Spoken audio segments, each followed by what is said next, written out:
ಕನ್ನಡ ಭಾಷೆ, ಕನ್ನಡ ಸಂಸ್ಕೃತಿ, ಕನ್ನಡ ಜಲ ನೆಲ ಬಹಳ ವರ್ಷದ ಗತ ವೈಭವ ಇದೆ ಅನ್ನೋದನ್ನ ನಮ್ಮ ಸಾಹಿತಿಗಳು ತೋರಿಸ್ಕೊಟ್ಟಿದ್ದಾರೆ. ಭಾರತ ದೇಶಕ್ಕೆ 8 ಜ್ಞಾನಪೀಠ ಪ್ರಶಸ್ತಿ ಸಿಕ್ಕರೆ ಕರ್ನಾಟಕ ರಾಜ್ಯಕ್ಕೆ ಬಹುಶಃ ಸರ್ಜುಕಾಚಾರ್ಯ ಸರ್ಗೆ ಗೊತ್ತಿರುವುದು ಎಷ್ಟು ಜ್ಞಾನಪೀಠ ಪ್ರಶಸ್ತಿ ಸಿಕ್ಕಿದೆ. 8ಕ್ಕೆ 8.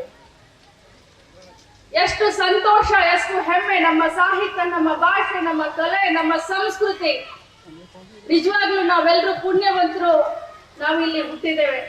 ಆದ್ರೆ ಒಂದು ಮಾತನ್ನ ಹೇಳಲಿಕ್ಕೆ ಬಯಸ್ತೇನೆ, ಸ್ವತಂತ್ರಕ್ಕಿಂತ ಪೂರ್ವ ಕರ್ನಾಟಕ ಮತ್ತು ಮಹಾರಾಷ್ಟ್ರ ಬಹಳಷ್ಟು ಒಂದೇ ಸಾಮ್ಯತೆಯಿಂದ, ಈವನ್ ರಾಜ್ಯ ಕೂಡ ಬಹಳಷ್ಟು ಬೆಳಗಾವಿ ಮಹಾರಾಷ್ಟ್ರಕ್ಕೆ ಸೇರಿದ್ದಾಗ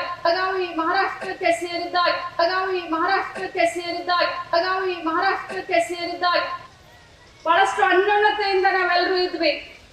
ಕರ್ನಾಟಕ ಆದ್ಮೇಲೆ ಕರ್ನಾಟಕ ಏಕೀಕರಣ, ಇವತ್ತು ನಾವು 50 ವರ್ಷದ ಸುವರ್ಣ ಮಹೋತ್ಸವವನ್ನ, ಕರ್ನಾಟಕ ಏಕೀಕರಣದ ಸುವರ್ಣ ಮಹೋತ್ಸವವನ್ನ ಆಚರಣೆ ಮಾಡ್ತಾ ಇದ್ದೀವಿ. ಈ ಸಂದರ್ಭದಲ್ಲಿ ಇಡೀ ಭಾರತ ದೇಶವನ್ನ ಪ್ರಾಂತವಾರು, ಭಾಷಾವಾರು, ಸಂಸ್ಕೃತಿ, ನಮ್ಮ ಭಾಷಾವಾರು ಇದನ್ನ ಮಾಡಿದ ನಂತರ ಇಡೀ ದೇಶ, ಯಾಕಂದ್ರೆ ತುಂಡವಾಗಿ ಇದ್ದಂತ ದೇಶ ಒಂದಾಗಿ ಇವತ್ತು ಇಡೀ ವಿಶ್ವದಲ್ಲಿ ನಮ್ಮ ದೇಶ ಮುನ್ನುಗ್ತಾ ಇರೋದನ್ನ ಕಂಡ್ರೆ ನಮಗೆ ಹೆಮ್ಮೆ ಆಗುತ್ತೆ. ನ್ಯೂಸ್ ಫಸ್ಟ್, ನಿರ್ಭೀತಿಯಿಂದ ನಿಮ್ಮ ಪರವಾಗಿ.